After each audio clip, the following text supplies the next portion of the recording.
మరణించిన రోజు ప్రతి సంవత్సరం జనవరి 26 గణతంత్ర దినోత్సవం జరుపుకోవడానికి ప్రధాన కారణాలు ఏంటంటే 1947 ఆగస్టు 17న మనకు స్వాతంత్ర్యం వచ్చినప్పటి నుండి సొంత రాజ్యాంగం లేదు. భారత రాజ్యాంగాన్ని బిఆర్ అంబేద్కర్ అధ్యక్షతన కమిటీని ఏర్పాటు చేసి దాదాపు 3 ఏళ్ల పాటు చర్చించింది.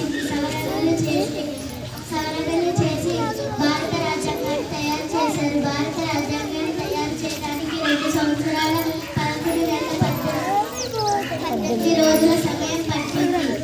అలా తయారైన రాజ్యాంగం జనవరి 26 1950 నుండి అమల్లోకి వచ్చింది. మన రాజ్యాంగం దేశంలోకెల్లా అతిపెద్ద లిఖిత రాజ్యాంగం.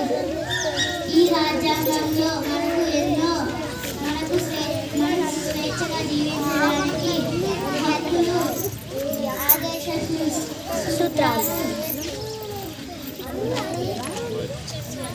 ఉన్నాయి. మనం తెలంగాణ స్వాతంత్ర్య పోరాట వీరులను, పోరాట సైనికులను అందరినీ స్మరించుకుంటూ ఉండాలి. ఈ అవకాశం ఇచ్చినందుకు హెడ్ మాస్టర్ గారికి కృతజ్ఞతలు చెప్తూ కృషి చేస్తూ